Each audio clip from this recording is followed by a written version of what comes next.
करते हो कौन थिला समस्या आपण डीसीपी को आथिले कौन अभियोग कले ମୁଁ ସମସ୍ତଙ୍କୁ ନମସ୍କାର ଜଣାଉଛି ଜୟ ଶ୍ରୀ ଜଗନ୍ନାଥ।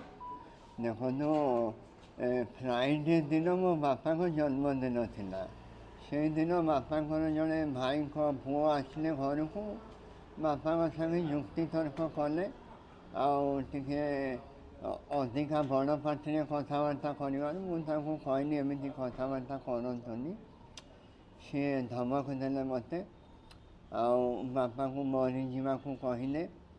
ତାପରେ ମୋତେ ଧକ୍କା ଦେଲେ। ମୋ ସ୍ତ୍ରୀ ଯେମିତି ଆସିଲା, ମୋ ସ୍ତ୍ରୀକୁ ବାଡ଼େଇବାକୁ ହାତ ଉଠେଇଲେ। ମୋ ସାନ ଭାଇ ଦୌଡ଼ିକି ଆସିଲା, ସେ ଦୌଡ଼ିକି ବାହାରକୁ ପଳେଇ ଆସିଲେ। ତାପରେ ଆମର ଗୋଟେ ବହି ଦୋକାନ ଅଛି, କଟକ ଷ୍ଟୁଡେଣ୍ଟ ଷ୍ଟୋର, ସେଟା ବାପାଙ୍କର। ସେଠି ରହିଥିଲେ। ଆଉ ଗୋଟେ ବାପାଙ୍କ ଭାଇଙ୍କ ପୁଅ ସୌମିତ୍ରୀ ମିଶ୍ର, ଇଏ ଯିଏ ଥିଲେ ସବ୍ୟସାଚୀ ମିଶ୍ର, ଦୁଇ ଜଣ ମିଶିକି କଥା ହେଲେ। ଅସଭ୍ୟ ଅଶ୍ଳୀଳ କଥାବାର୍ତ୍ତା କଲେ। ଆଉ ବାପାଙ୍କ ମରିଯିବା ପାଇଁ କହିଲେ। ମୋ ସ୍ତ୍ରୀକୁ କ୍ୟାରେକ୍ଟରଲେସ୍ ବେଶିଆ ଏମିତି ବହୁତ କଦର୍ଯ୍ୟ କଥା କହିଲେ। ଆଉ ମୋତେ କ୍ୟାନ୍ସର ହେଇଛି କୁଆଡ଼େ ସିଏ ଅଭିଶାପ ଦେଇଛନ୍ତି। ଠିକ୍ ଅଛି, ଆଉ ମୋତେ ମାରିଦେବେ। ରାସ୍ତାଘାଟରେ ଯେଉଁଠି ଦେଖିବେ ଦେବେ। ଓକେ, ମୁଁ ତ ମରିଯିବି, ମୋ ଛୁଆ ପିଲା। ସେଇଥିପାଇଁ ମୁଁ ପୋଲିସରେ କମ୍ପ୍ଲେନ୍ କଲି।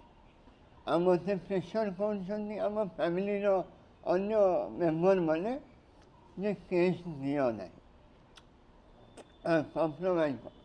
8 ଥର ମୁଁ ଆଗରୁ ଏଫଆଇଆର୍ ଦେଇଛି ମୋ ସାନ ଭାଇ ଥ୍ରୁରେ।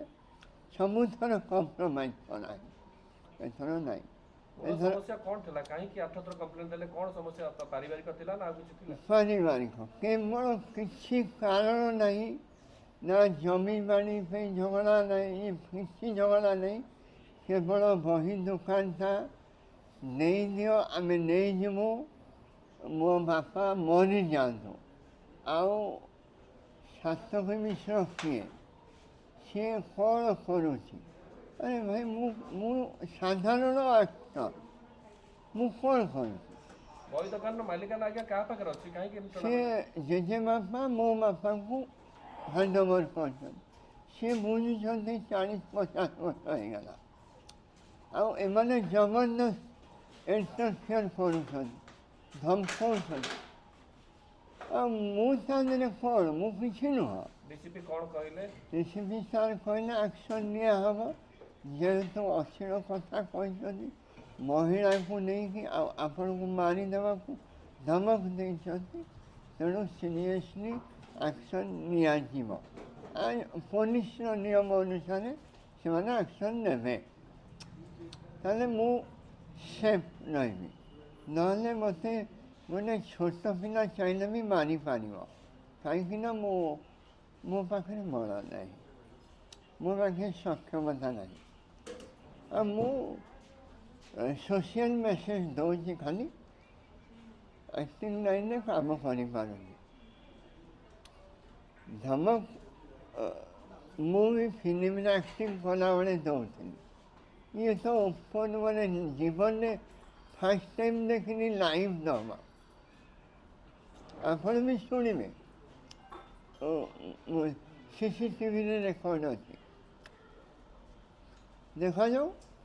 भगवान कौन इच्छा से मैंने मत मारे कि जगन्नाथ से कथा भगवान बुझे, आम पुलिस प्रशासन बुझे, आवेदन करी न्याय हो।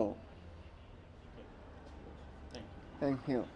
जय श्री जगन्नाथ।